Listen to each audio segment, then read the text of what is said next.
What advice can truly help you become a great writer? Is there any advice online that can truly make a difference in making you become the greatest writer you can be? We're going to be answering those questions and more, and we're starting right now.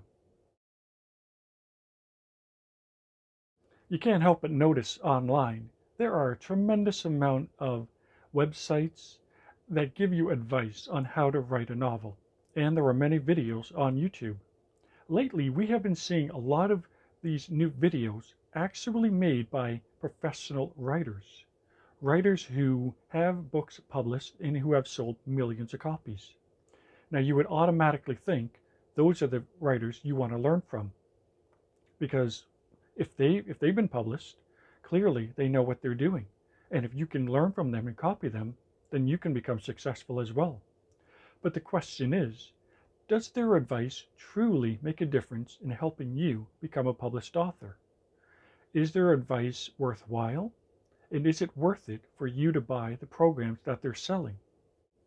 One of the frustrating things about these programs that you can buy online by famous authors is that they will give you the standard advice on how to work hard and be patient, be dedicated, and keep writing. There's no doubt that this advice is beneficial because, yes, you do have to work hard and you have to keep practicing your writing. But does that make it worth buying their program? Because everybody tells you you have to work hard and be dedicated, not just for writing, but for anything you do. So is this the advice that you're actually looking for from an actual published author? Is this that big golden key that you were hoping for that was going to make the big difference in your life in changing you from being an amateur writer to being a well-known published author by having an author simply tell you to work hard and be dedicated? Or is this a bit of a letdown because you could have heard that from anybody?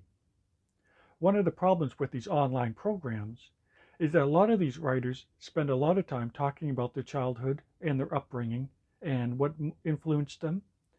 And yes, it's interesting to learn about their childhood.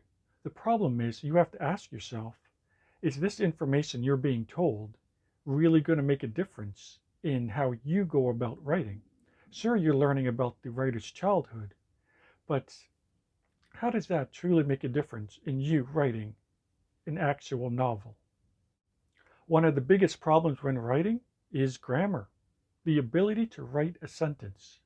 A lot of times there are books out there on how to learn how to write, and they'll teach you about the three-act structure, character development, character arc, and this is all wonderful.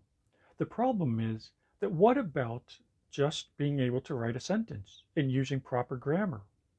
There's actually very few online programs, even by well-known famous authors, who will teach you about the three acts, about just grammar, just being able to write a sentence and having it make sense. When you write a book and send it to a publisher or to a literary agent, the first thing they're going to want to know is, can you actually write a sentence? Because it doesn't matter if you have a good idea for a novel. If you can't even write a sentence, then no one's going to want to read it. So when you buy these programs written by well-known authors, you would be amazed at how many of them don't teach basic grammar. But you would think that would be a big thing because very few writers, amateur writers, know how to write a well-written sentence using proper grammar. Now, there is the book, The Elements of Style, which came out decades ago, and it is still as amazing today as it was the day it came out. Many great writers will recommend that book, and you can never go wrong when reading The Elements of Style, because it will help teach you how to write a sentence, how to write a paragraph, and it's not really about the character arc of a novel, but it's about the building blocks of how to write a sentence and how to write it to a point where someone reading it can benefit, can understand what it is that you have written. What writers are looking for is the actual step-by-step instructions on how to be a successful writer. The problem is, look at it like an architect. An architect can come up with an idea on what a building will look like, But the contractor wants blueprints, actual step-by-step on what it needs to be done to build the actual building itself. The contractor doesn't want ideas on what the building will look like when finished. They need step-by-step instructions. And a lot of amateur writers, when they go online to buy these programs written by professional writers, that's what they want. They want the step-by-step instructions on how to go about writing an actual novel. They don't want to be told to work hard and believe. That they know. What they want is a professional writer to actually give them actual steps on how to be a successful writer. And surprisingly, a lot of these programs by professional writers lack those step-by-step instructions.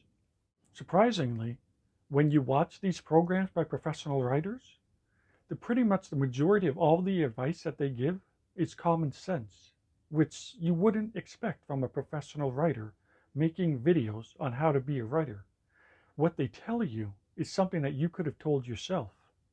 They do mean well, but when you pay for these programs, you're looking for something that's groundbreaking.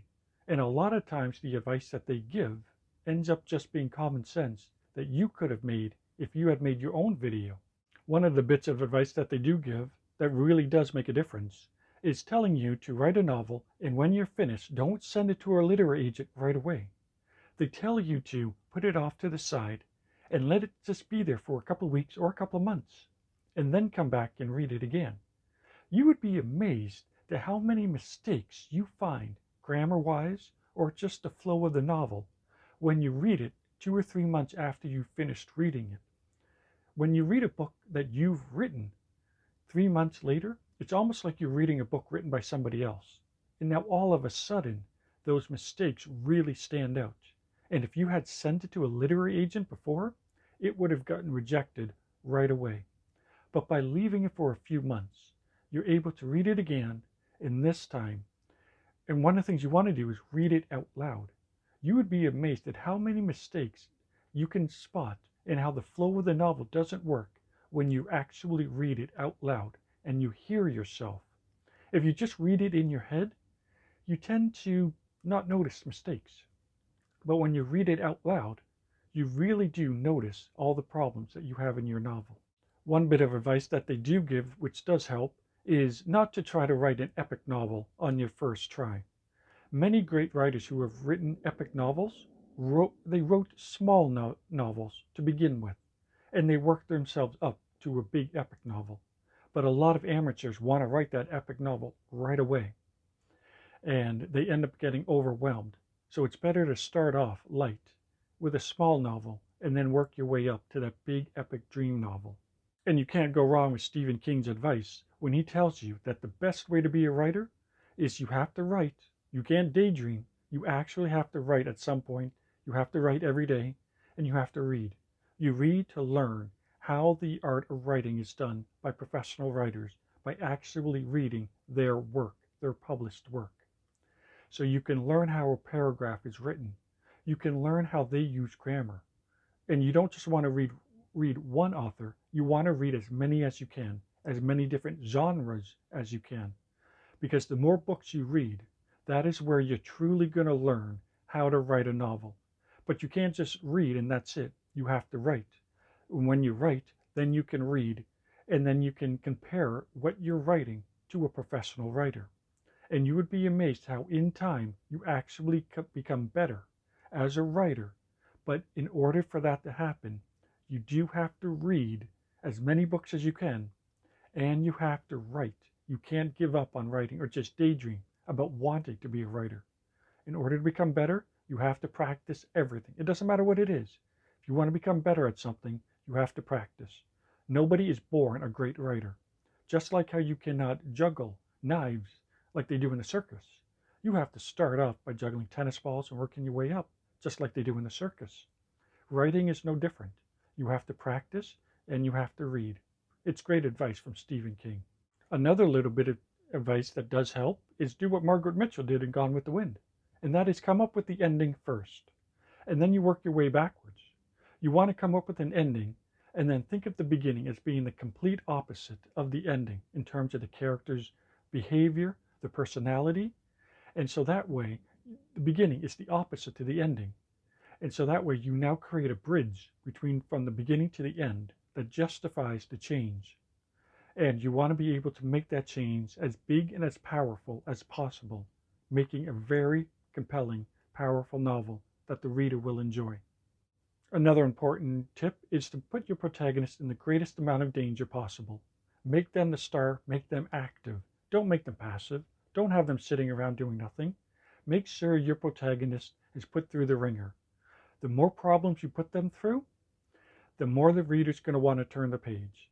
Don't make your protagonist just sit back and just being a boring, dull character. Put them through a lot of difficult problems and make things difficult for them and have them change for the better as they go through those problems. Make sure to make your villains as big and as scary as they can be. The bigger this villain, the scarier they are, the more we will fear for the protagonist. As they say, a novel is only as good as its villain. Make sure your villain is bigger and stronger, with more resources than your protagonist, and that's going to make the reader fear for them. It's going to make them want to turn the page. This is, if you'll notice, a lot of successful writers, this is what they do. Even Dan Brown says he thinks of the villain first, then he creates the protagonist. But by coming up with a big bad villain, that's going to make the reader want to turn the page. There's no doubt that the programs that you can buy, written by professional writers, do have some benefits. But never stop learning. Learn everything you can. Read every book you can possibly read on writing. But remember to also learn about the grammar and how to write a proper sentence. Don't just read about character arcs. That is important. But remember to learn how to write a sentence and read the elements of style that will help you form a sentence and a paragraph that the reader can understand and want to make them read on. Now, if you enjoyed watching this video, be sure to check out my website. In fact, I'm going to leave a link in the description down below, where on my website you will find a tremendous number of blogs that will help you become the greatest writer you can be. And if you enjoyed watching this video, be sure to check out my next video on how you can lure the reader in to loving your protagonist. In fact, I'm going to leave a link to that video right here, and you can click on that video right now and start watching.